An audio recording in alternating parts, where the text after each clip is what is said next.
काजल, अरे जा तरू तो जा, लेकिन एगो बात के जवाब दे के जा हमार। आखिर कौन ऐसी कमी हमारा प्यार में रहे? सनम डिजिटल रिकॉर्डिंग स्टूडियो।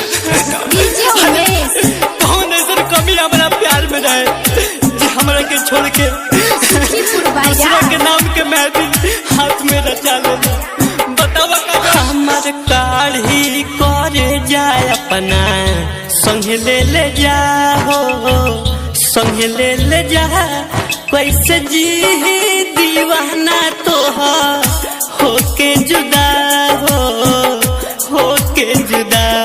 माफ करी है ना गलती तोहर कमनो खुदा हो, कमनो खुदा। कैसे जी दीवाना तोहर होके जुदा होके जुदा।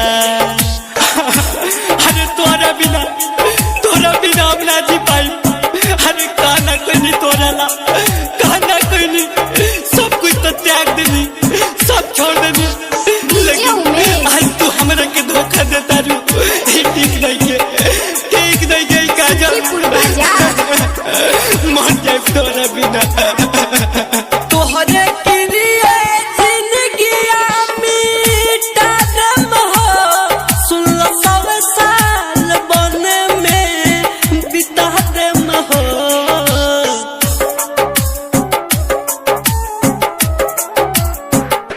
तोहरे के लिए जिंदगिया मिटा दम हो, सुन लो 100 साल बन में बिता दम हो। तू तो खुश बाड़ू जान हमके दे के दगा हो, दे के दगा। कैसे जी दीवाना तो होके जुदा होके जुदा।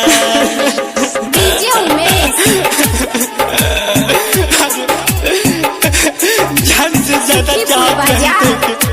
आखिर कौन गलती हमसे भाई, कौन हमारा प्यार में कमी हो गई कि हमारे साथ तू छोड़ दे?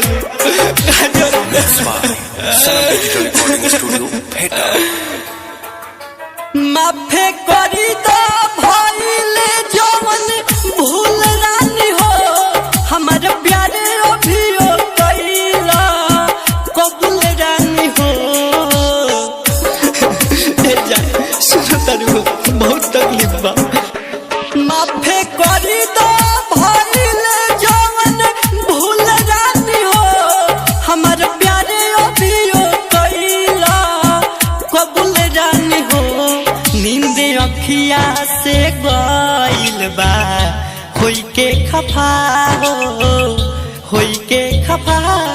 कैसे जी दीवाना तो होके जुदा होके जुदा।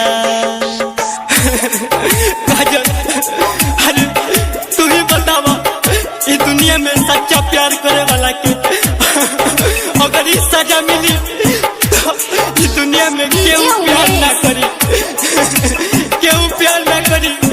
विश्वास उठ जाए सबके प्यार से।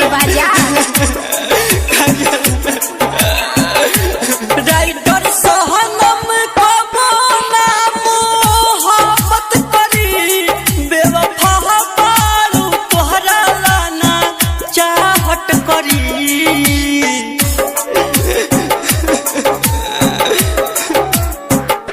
दीवाना दीपक को बोला मोहब्बत करी, बेवफा बारू तोहरा लाना चाहत करी। याद हरदम रही दिहलू ऐसन सजा हो, ऐसन सजा। कैसे जी दीवाना तो होके जुदा होके जुदा। हमार काढ़ी करे जाए अपना संग ले जा हो, संग ले जा।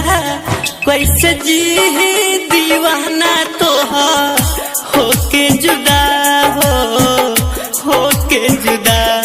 माफ करी है ना गलती तोहर कमनो खुदा हो, कमनो